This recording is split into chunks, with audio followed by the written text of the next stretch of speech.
I was deep in code, debugging a routine that had been giving me trouble all morning when my office door slammed open.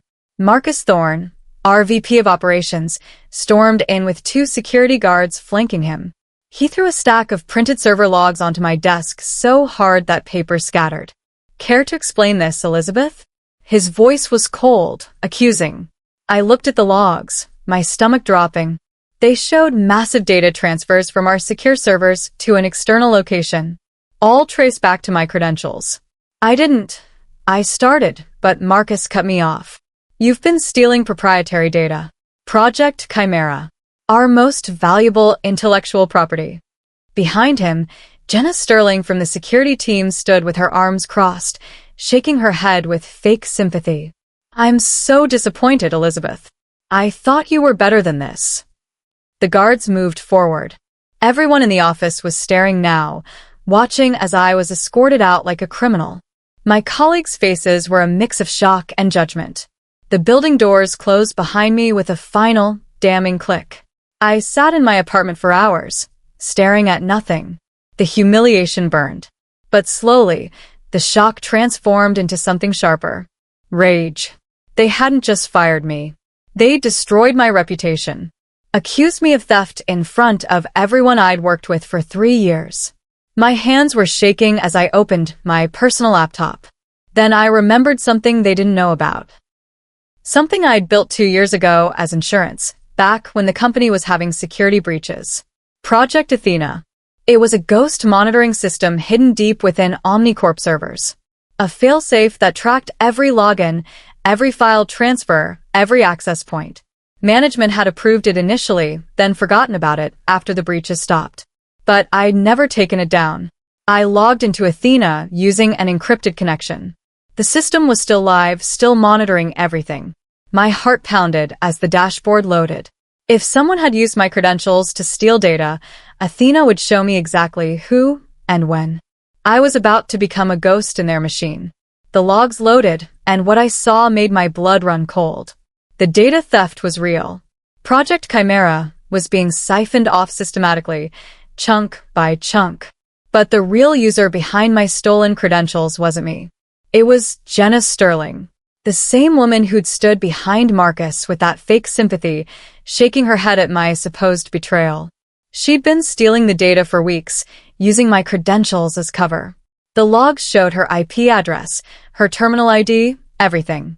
She'd been clever, routing through proxy servers and using my login tokens. But Athena tracked deeper than standard security systems. It saw through the masking. This wasn't just theft. This was a carefully planned frame job. I kept digging through the logs, my hands flying across the keyboard. If Jenna had framed me, that meant Marcus knew. He had to. Those printed logs he'd slammed on my desk were too perfect, too convenient. They'd planned this together. But why? What were they really hiding? I spent the next 6 hours going through every log, every file access, every anomaly that Athena had recorded. That's when I found something else. Jenna wasn't just stealing Project Chimera data. She was also systematically deleting files related to something called Project Icarus. I'd never heard of Project Icarus. It wasn't in any of the company databases I had access to. But according to Athena's logs, it was real and it was big. Hundreds of files, all marked with the highest security classification. And Jenna was erasing every trace of it. Whatever Project Icarus was, it was important enough that Jenna and Marcus were willing to frame me for theft to cover it up. I cross-referenced the deletion timestamps with the theft timestamps. They were coordinated. Steal Chimera data here, delete Icarus files there. A two-pronged operation. This wasn't about Chimera at all. That was just the distraction. Project Icarus was the real secret they were desperate to hide. And I was going to find out what it was. I needed insurance. Solid, undeniable proof that I could use when the time was right. Using Athena's root access, I created a hidden partition deep in Omnicorp server architecture, a place that wouldn't show up in any standard audit or security scan. Then I started copying everything. Every byte of Project Chimera data. Every log of Jenna's theft activities. Every file deletion she'd made related to Project Icarus. It took 4 hours for the transfer to complete. When it finished, I had a perfect, time-stamped copy of everything, including files that proved my credentials had been stolen and used by Jenna. The very data I'd been accused of stealing was now safely in my possession. The irony wasn't lost on me. But I didn't just save it to the hidden partition. I also encrypted a backup and stored it in 3 different offshore cloud servers. They wanted to frame me for data theft? Fine. Now I actually had the data, and they'd never be able to prove where it came from or when I'd taken it. My phone rang 2 days later. A headhunter named Patricia from a tech recruitment firm. Elizabeth Chen, she asked. I have an opportunity that might interest you. Lead architect position at Ether Innovations. Ether Innovations. Omnicorp's biggest competitor and, ironically, their most ethical one. While Omnicorp cut corners and bent rules, Ether had built their reputation on doing things right. The role just opened up, Patricia continued. Your name came highly recommended by someone in the industry. Are you available? Was I available? I'd just been publicly fired and accused of theft. But Patricia didn't seem to know that, which meant whoever recommended me had done so before the incident. Or didn't care about it. Either way, this was a lifeline. I'm very interested, I said. When can we talk? The interview was scheduled for the next week. I hung up and stared at my laptop, where Athena was still monitoring Omnicorp servers in real time. Maybe I could use this. Turn it into an advantage. Before the interview, I decided to test my power. I needed to know exactly how much control Athena gave me and how paranoid Marcus and Jenna were getting. I waited until Jenna was scheduled for a critical security review meeting with the board. Athena showed me her calendar, her access patterns, everything. At exactly 2:30 p.m., right when the meeting started, I used Athena to temporarily freeze Jenna's access credentials. Not permanently, just for 15 minutes. Long enough to cause chaos. I watched through Athena as Jenna tried to log into the system to pull up her presentation. Access denied. She tried again. Access denied. The internal chat logs lit up. System glitch in security credentials. Working to resolve. This is unacceptable. We're in the middle of a board meeting. All hands to fix this now. After 15 minutes, I released the freeze. Jenna's access returned as mysteriously as it had disappeared. But the damage was done. They were rattled, paranoid. And they had no idea it was me. The interview at Ether was in their downtown office, all glass and natural light. So different from Omnicorp's gray, corporate fortress. The CEO, Vincent Park, interviewed me personally. He was younger than Marcus, sharper. Tell me about your experience with large-scale system architecture, he said. I walked him through my work, carefully avoiding details about Omnicorp's current projects. But I did mention, casually, some of the flawed architectural choices I'd noticed at my previous company. The security vulnerabilities. The lack of proper oversight. Vincent leaned forward, interested. You understand systems at a deeper level than most architects I've interviewed, he said. You see the weak points before they become problems. By the end of the interview, he was smiling. I'm prepared to offer you the position today, he said. Lead architect. Full benefits. And the autonomy to build systems the right way. I accepted on the spot. I'd just been handed legitimacy and a platform. Now I had everything I needed to take Omnicorp down. Marcus's paranoia was growing. Athena showed me everything, his emails, his chats, his increasingly frantic security memos. The glitch with Jenna's credentials had spooked him. Now he was convinced that I'd left a backdoor somewhere in the system. He was right, of course. But he'd never find Athena. It was too well hidden, too deeply integrated into the server architecture. He initiated a full security audit, bringing in external consultants to sweep the entire network. I watched them work through Athena, seeing their scans, their reports, their findings. They were thorough, but they were looking for conventional backdoors. Athena was anything but conventional. Then I had an idea. Something that would push Marcus's paranoia into overdrive.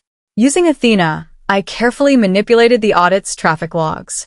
I made it appear that the original security breach, the one they'd accused me of, had actually originated from Marcus's own office terminal. Just a few altered timestamps, a few redirected access logs. Subtle enough to look real. Explosive enough to destroy trust. Now I needed to turn Jenna and Marcus against each other. They'd worked together to frame me, but alliances built on lies were fragile. I created a fake email that appeared to come from a board member, someone high up enough to be credible.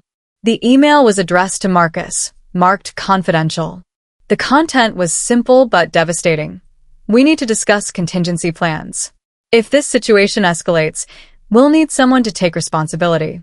I believe Jenna Sterling is the logical choice to absorb the blame. Her role in security makes her the obvious scapegoat. Let's meet privately to discuss the transition plan. I used Athena to plant this email in Marcus's inbox, backdated it by 3 days, and made sure it would be visible to Jenna if she went looking. Which, given her growing paranoia, she absolutely would. The seed of distrust was planted. Now I just had to wait for it to grow. It took less than 24 hours. Jenna's paranoia got the better of her. Athena's logs showed her attempting to access Marcus's private files, looking for evidence of betrayal. She was sloppy about it, desperate. Perfect. I'd been waiting for this. Using Athena, I made sure she found exactly what I wanted her to find. First, the fake email from the board member. Then, a fabricated memo from Marcus to his personal lawyer discussing liability shields and secondary actors in the security breach. Finally, a draft termination letter with Jenna's name on it. None of it was real. All of it looked authentic. I watched through the logs as Jenna read everything, her access patterns becoming more frantic. She downloaded copies of the files. She started her own secret backup. The conspirators were now conspiring against each other. My revenge was building itself. All I had to do was watch and wait for the perfect moment to strike. It was time to bring in outside pressure. I created an anonymous, encrypted email account using a service that routed through 5 different countries. Then I crafted a message to a tech investigative journalist named Ryan Castellano. Ryan had a reputation for exposing corporate corruption. His articles had taken down 2 major companies in the past 3 years. The email was brief. Omnicorp is covering up a major data theft. Attached is a small sample of the stolen Project Chimera data, with timestamps and access logs proving the theft is ongoing. But that's not the real story.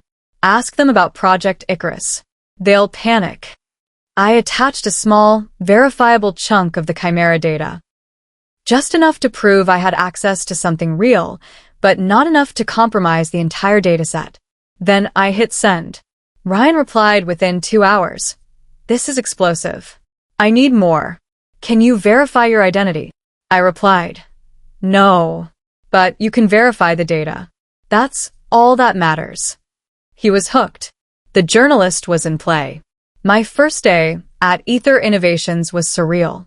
The office was bright, open, filled with people who actually seemed happy to be there.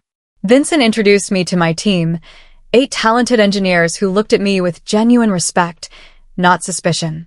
Elizabeth is going to help us redesign our core architecture, Vincent told them. She's got experience with complex systems that most of us only read about. For the first time in weeks, I felt like myself again. Not a criminal. Not a ghost. Just an engineer doing what she loved. During lunch, one of my team members, a young programmer named Sophie, asked me about my previous work. I gave her the sanitized version, leaving out the accusations and the betrayal. Omnicorp is complicated, I said carefully. Sophie nodded knowingly. I've heard things. Friend of mine worked there and said the culture was toxic.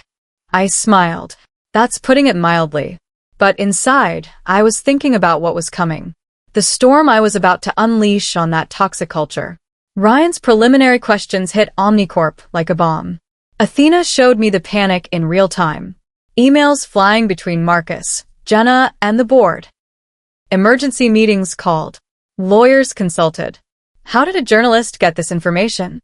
Who leaked the Chimera data? We need to contain this immediately. Marcus sent an encrypted message to Jenna. This is your fault.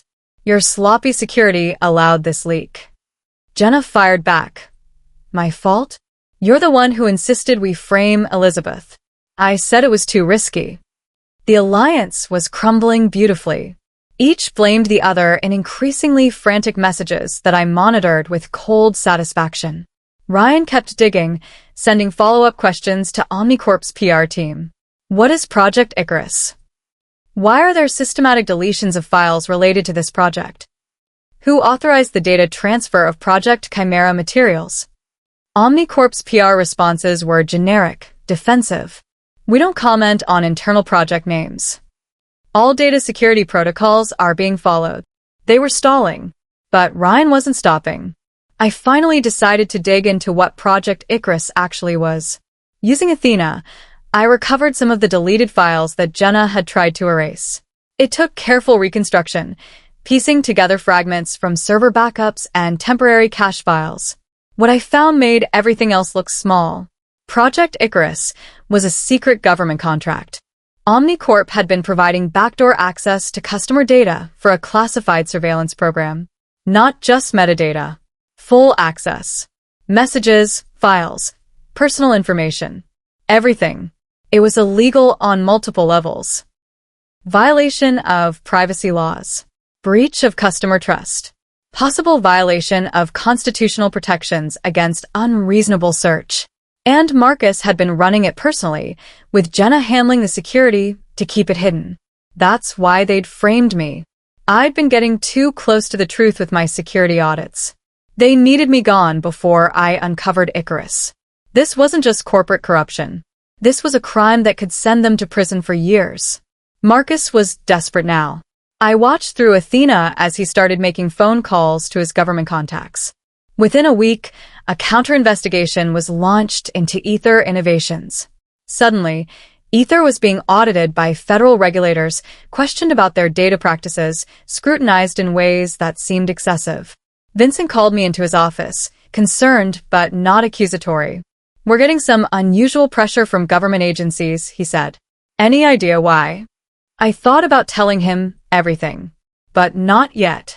Could be competitive pressure, I said. Omnicorp has strong government connections. Vincent nodded slowly. We're clean. We'll cooperate fully with any investigation. But keep your eyes open, Elizabeth. Something feels off about this. He was right. Marcus was trying to create a smokescreen, turn attention away from Omnicorp and onto Ether. He was trying to discredit me by association. But he'd made a critical mistake. He'd given me the perfect reason to release everything. I spent an entire weekend compiling the dossier. Everything I had. Every log. Every email. Every piece of evidence. The complete Project Chimera theft data, showing Jenna's systematic stealing using my credentials. The frame job, with timestamps proving I was innocent. The Project Icarus files I'd recovered, showing the illegal government surveillance program. Marcus's communications with government contacts. The fake frame-up of me. Everything, organized into a single, devastating document that told the complete story from beginning to end.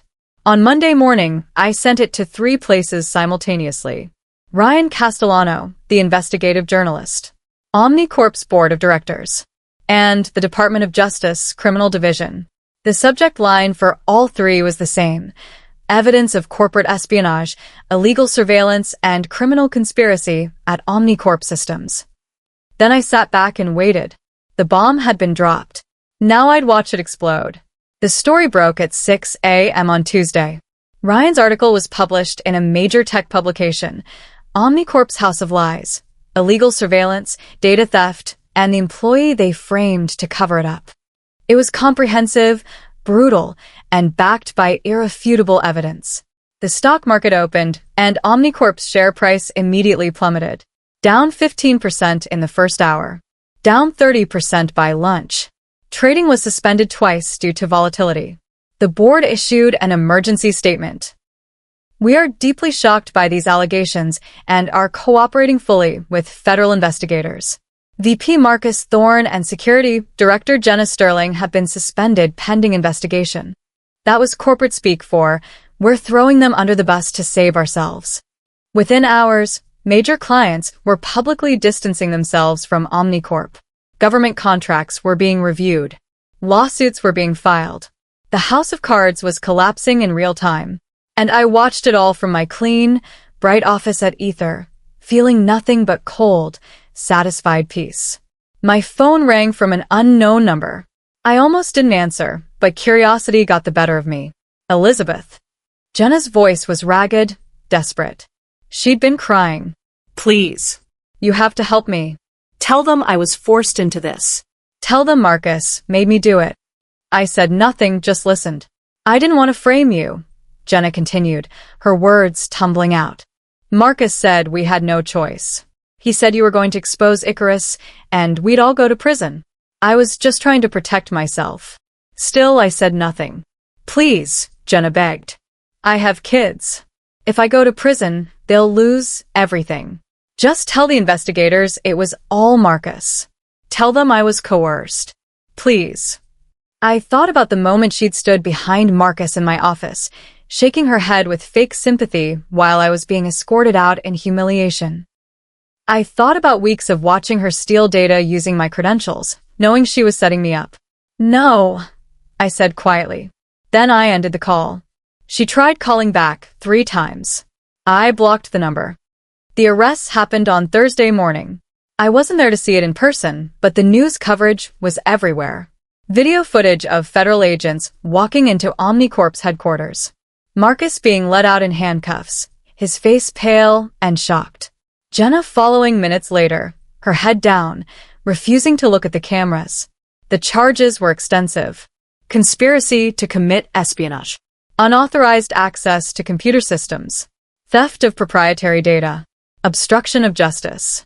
And for the Project Icarus surveillance program, multiple federal privacy violations that carried serious prison time. Ryan's follow-up article included quotes from the DOJ. This case represents a severe breach of trust and violation of federal law. We will prosecute to the fullest extent. I watched the footage on my office computer at Ether. My team gathered around, having heard the news. Isn't that your old company? Sophie asked. I nodded. Yeah. I'm glad I got out when I did. If only they knew the truth. That I hadn't just gotten out. I'd burned it to the ground. Omnicorp was functionally destroyed. The company still existed on paper, but it was a corpse. The board had fired most of senior management. The government had seized servers as evidence. Clients had fled en masse. The stock was trading at 10% of its former value. Lawsuits were piling up from customers, investors, and former employees. I read the news coverage from my office at Ether, sipping coffee and feeling a quiet sense of completion. It wasn't joy, exactly. It wasn't even satisfaction. It was more like the feeling of closing a door that should have been closed a long time ago. Vincent stopped by my office that afternoon. I heard you used to work at Omnicorp, he said. Must be strange watching all this. I nodded. It's surreal. I knew there were problems there, but I didn't realize how deep it went. That was true enough. Well, Vincent said, we're lucky to have you here. Building things right from the ground up. I smiled. That's exactly what I want to do. The call came 2 weeks later. An unknown number, but when I answered, the voice was familiar. William Chen, Omnicorp's interim CEO. One of the board members who'd been brought in to clean up the disaster. Ms. Chen, he said formally. I know this is unusual, but I wanted to reach out personally. Omnicorp is in the process of rebuilding, and we need someone with deep knowledge of our systems to help with the transition. I said nothing, waiting. We'd like to offer you a consulting position, William continued. Name your rate. Full control over the security architecture. Whatever you need. We recognize that you were wronged, and we want to make amends. The audacity was almost funny. They destroyed my reputation, and now they wanted me to fix their mess. I appreciate the offer, I said calmly. But I'm building the future at Ether. Omnicorp is the past. I suggest you find someone else. I hung up before he could respond. They'd made their choice when they believed Marcus over me. Now they could live with the consequences. I had one last thing to do. One final act to close this chapter completely. I logged into Athena for what I knew would be the last time. The system was still running, still monitoring Omnicorp's dying servers. But I wasn't going to destroy it. That would be too obvious, too easy to trace. Instead, I built something else into Athena from the very beginning. A sanitization protocol. A digital kill switch that would permanently encrypt all data related to Project Icarus with an unbreakable algorithm. The surveillance program would be buried forever, impossible to recover or restart. I activated the protocol. It would take 72 hours to complete, running in the background while appearing as normal system maintenance. By the time anyone realized what had happened, the encryption would be permanent. Project Icarus would be gone, erased from existence. Not destroyed. Just locked away forever where it could never be used to harm anyone again. Then I deleted my access to Athena, burning the bridge behind me. I was done being a ghost. A year later, everything had changed. I was sitting in the CTO's office at Ether, my office now. Vincent had promoted me 6 months ago, recognizing not just my technical skills but my leadership. I'd built a security architecture that was both powerful and ethical. No backdoors. No surveillance. Just clean, honest systems. We just hired a new junior engineer named Rachel. She was brilliant but shy, hesitant to speak up in meetings. She reminded me of myself at that age. During her first week, I made a point to take her to lunch. "How are you settling in?" I asked. Rachel smiled nervously. Good. "Everyone's really nice. It's just different from what I expected." Different how? At my last job, everything felt secretive. Like you couldn't trust anyone. Here, people actually help each other. I nodded, understanding completely. That's what good culture looks like. And it starts from the top. If you ever see something that concerns you, speak up. Your voice matters here. Rachel looked at me with something like hope. Thank you. That means a lot. I was invited to give the keynote speech at TechSecure, one of the biggest cybersecurity conferences in the country. The auditorium was packed, hundreds of people waiting to hear what I had to say. I walked onto the stage, looking out at the audience. Engineers, executives, students. All of them building the future of technology. Today I want to talk about ethical architecture. I began. About building systems not just for efficiency, but for integrity. Because the strongest firewall isn't a piece of code. It's a clear conscience. I talked about transparency, about accountability, about the importance of building systems that respect privacy and dignity, about what happens when we forget that technology serves people, not the other way around. The most secure system, I concluded, is one built by someone who is trusted, not feared. Someone whose work can stand up to scrutiny because it was built right from the start. The applause was genuine, sustained. As I left the stage, I felt lighter than I had in years. I was no longer the ghost in Omnicorp's machine, haunting them from the shadows. I was Elizabeth Chen, CTO of Ether Innovations. A leader, a builder, a person who'd turned betrayal into something stronger than revenge. I'd turned it into purpose.